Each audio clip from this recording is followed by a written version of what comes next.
ما هي حقيقة اختفاء بحر كامل في البرازيل والذي أثار ذعر السكان هناك؟ هل هي تبعات السخط الإلهي ونظر السماء والأرض التي تزداد شدتها يوما بعد يوم؟ ما هو تفسير ما حدث هناك؟ وكيف يمكن أن يختفي بحرا كاملا بهذه السرعة؟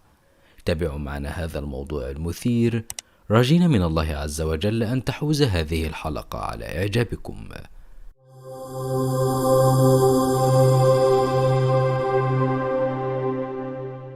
فضلا اشترك في القناة وفعل جرس التنبيهات حتى تصلك كل الفيديوهات. إن التوازن الحياتي لعالمنا بأكمله متعلقا تماما بمدى توازننا كبشر، لأن مستوى مدى الرضا العام عن حياتك كإنسان هو ما يحدد نظرتك لنفسك وللعالم. ولكن ما الذي يعنيه كل ذلك؟ إنك إن حاولت أن تفكر في حياتك فجأة بعد غفلة دامت لسنين طويلة، فإن كل ما يدور بذهنك في ذلك الوقت كيف مرت كل تلك السنين بدون قيد أو شرط؟ كيف استطعت أن أفني معظم حياتي وأنا أجري وراء الوهم والسراب الأزلي الذي لا يختفي أو ينتهي؟ إنك أنت أيها الإنسان الذي تستطيع أن تحدد مصيرك بحاضرك بما حددته لنفسك من اختيارات جعلتها منهجا لحياتك بأسرها، ولا تتهرب من المسؤولية أو تتنصل منها وأنت تحاول أن تلوم كل من حولك وكل الظروف التي تحيط بك وكل الأعذار التي استنفذتها تماما في طريقك إلى رضائك النفسي الذاتي بمحاولتك الدفاعية التي تستمد في إقناعك بأن كل الفساد الذي تسببت به هو نتيجة للظروف وليس نتيجة لاختياراتك الشخصية، وهو ما يشبه ما يفعله الإنسان يوم القيامة وهو يسأل أمام الله ويحاول إنكار كل ما فعله بمنتهى السذاجة أمام إله مقتدر يعلم السر وأخفى، وفوجئ بأن يديه وأرجله وجسده تتكلم عنه لتحكي ما فعله من ظلم وغل وحقد وجشع وأكل أموال بالباطل وتدمير لكل معالم الأخلاق وفساد في الأرض. السؤال الحقيقي هنا: ما علاقة موضوع حلقتنا اليوم بكل ذلك الكلام؟ إن نهايتنا مرتبطة حرفيا بأفعالنا. إننا نسرع بقيامتنا كلما توغلنا أكثر في طريق الشيطان، ولقد نجح في السيطرة على كل شيء حتى جعل من الأرض تقريبا تحت سطوته، وهو الذي أقنع العالم كله بأنه غير موجود إلا في الكتب المقدسة فقط. وتتابعت مظاهر السخط الإلهي علينا جميعا وبشكل متسارع مخيف يجعلنا نتساءل: هل النهاية أصبحت وشيكة؟ الإجابة هي نعم، وللأسف كل المشاهدات العالمية تؤكد ذلك وبقوة. ما يحدث بجميع الدول من اضطرابات مناخية غيرت خريطة الطقس العالمية كأننا نعهدها للمرة الأولى. هجمة لا نهاية لها من حشرات مخيفة تغزو جميع الدول وبمنتهى القسوة، ولا تجد من يرضعها، وهي تتقدم لتسيطر على كل شيء وسط العيون المذعورة.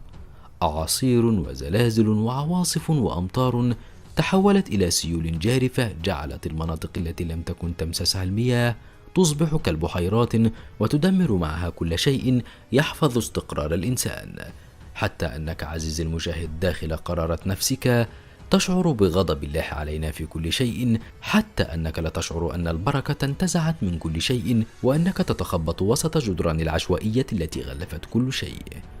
ومؤخرا حدث عظيم بالغ القوة والرعب جعل وسائل الإعلام تتخبط لعدم وجود أي تفسيرات طبيعية أو حتى غير طبيعية، وهذه المرة في البرازيل وبالتحديد في مدينة بارانا، حيث اختفت جميع شواطئها حرفيا ولم تعد هناك قطرة مياه واحدة وسط ذعر السكان ومحاولتهم إيجاد أي تفسير. الموضوع كان بغتة حتى أنهم جميعا تقبلوا ذلك المشهد البائس لبحر كان يجري أمامهم منذ أيام، والآن لم يتبقى غير أرض قاحلة وأسماك تجاهد من أجل التقاط نفس واحد وسط الطين الذي يجف تدريجيا.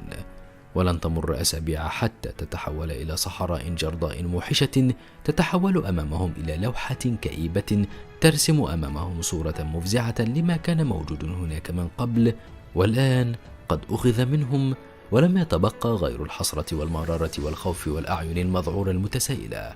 وبارانا واحدة من الولايات 27 الفيدرالية البرازيلية، تقع في جنوب البرازيل، عاصمتها كوريتيبا، وتبلغ مساحتها 199,907 كيلومترا، وعدد سكانها في 2005 بلغ 10,261,856 مليون نسمة، وتعتبر مدن لوندريانا، مارينغا، بارانغوا، وبونتانا غروسا من أهم مدن ولاية بارانا.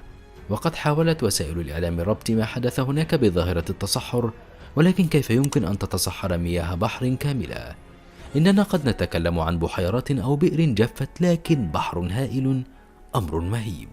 ولقد توالت التفسيرات، ولكن كلها لم تشف غليل المواطنين الذين أجمعوا على أن ما يجري هو غير طبيعي تماما، وأنهم يشعرون أن قوة ما غير طبيعية هي ما أصابتهم بلعنة أخفت بحرهم المعتاد. أما المتدينين منهم فقد تحدثوا عن نبوءات غريبة مرتبطة بنهاية العالم وربطها بما حدث للبحر واختفائه، ومنهم أيضا من ذكر أنها من إحدى العلامات المؤكدة لغضب الله عليهم طبقا لما جاء بكتبهم المقدسة أو مروياتهم عن النبوءات القديمة، أو العرافين الذين يلجؤون إليهم عندما يعجز العقل أو العلم عن تفسير أي شيء.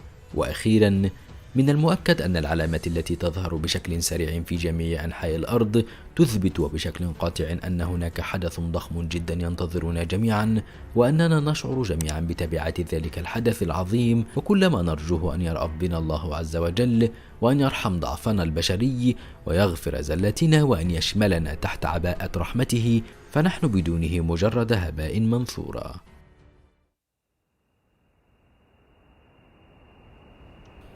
اللهم إني أستودعك قلبي فلا تجعل فيه أحدا غيرك، وأستودعك لا إله إلا الله فلقني إياها عند الموت، وأستودعك نفسي فلا تجعلني أخطو خطوة إلا في مرضاتك، وأستودعك كل شيء رزقتني وأعطيتني فاحفظه لي من شر خلقك أجمعين، واغفر لي ولوالدي ولمن أحببت ولمن سكن قلبي ولإخوتي يا من لا تضيع عنده الودائع.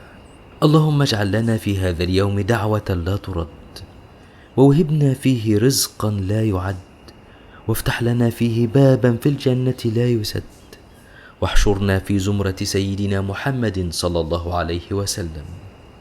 اللهم حبب خير خلقك فينا، ومن حوض نبيك اسقنا، وفي جنتك آونا، وبرحمتك ارحمنا، وأمنيتنا أعطنا، وبفضلك اغننا، ولطاعتك اهدنا، ومن عذاب النار احمنا يا رب، ومن شر كل حاسد اكفنا يا رب. اللهم إنا نسألك توفيقا في طريقنا، وراحة في أنفسنا، وتيسيرا لأمورنا. رب نعوذ بك من شتات الأمر ومس الضر وضيق الصدر. اللهم إنا نستغفرك من كل ذنب يعقب الحسرة ويورث الندامة ويرد الدعاء ويحبس الرزق. رب إن كان هناك ذنب يحول بيني وبين تيسير أموري فاغفره لي. اللهم اكتب لي تغييرا للأفضل في نفسي وحالي، وحقق لي ما أتمنى، ولا تجعلني وجعا ولا عبئا لأحد. اللهم لا تحرمنا خيرك بقلة شكرنا، ولا تخذلنا بقلة صبرنا، ولا تحاسبنا بقلة استغفارنا، فأنت الكريم الذي وسعت رحمتك كل شيء. اللهم اهدنا هداية لا نرتد بعدها أبدا، وأسعدنا سعادة لا نشقى بعدها أبدا، وأنزل علينا رحمتك. اللهم آت نفسي تقواها وزكها أنت خير من زكاها، أنت وليها ومولاها. اللهم إني أعوذ بك من علم لا ينفع، ومن قلب لا يخشع، ومن نفس لا تشبع، ومن دعوة لا يستجاب لها. اللهم إني أسألك العافية في الدنيا والآخرة. اللهم متعني بسمعي وبصري، واجعله الوارث مني، وانصرني على من ظلمني، وخذ منه ثأري يا رب. اللهم أعني على ذكرك وشكرك وحسن عبادتك. اللهم أحسن عاقبتنا في الأمور كلها، وأجرنا من خزي الدنيا ومن عذاب الآخرة. اللهم إني أسألك عيشة نقية وميتة سوية، ومردا غير مخز ولا فاضح. اللهم اقنعني بما رزقتني، وبارك لي فيه يا رب، واخلف علي كل غائبة لي بخير. اللهم ألهمني رشدي، وأعذني من شر نفسي. اللهم إنك عفو كريم تحب العفو فاعف عني. اللهم ارزقني مما أحب فاجعله قوة لي فيما تحب. لا إله إلا أنت سبحانك إني كنت من الظالمين. اللهم إني أسألك بأن لك الحمد لا إله إلا أنت وحدك لا شريك لك، يا بديع السماوات والأرض، يا ذا الجلال والإكرام، يا حي يا قيوم. إني أسألك الجنة وأعوذ بك من النار. وصل اللهم وسلم وبارك على سيدنا محمد وعلى آله وأصحابه أجمعين. عزيزي المشاهد، اترك إعجابك بالفيديو وساعد في مشاركته مع أصدقائك، وأخبرنا برأيك في التعليقات. ولا تنسى مشاهدة هذه الفيديوهات المميزة وتلك الموجودة في وصف الفيديو. شكرا على حسن المتابعة. إلى اللقاء.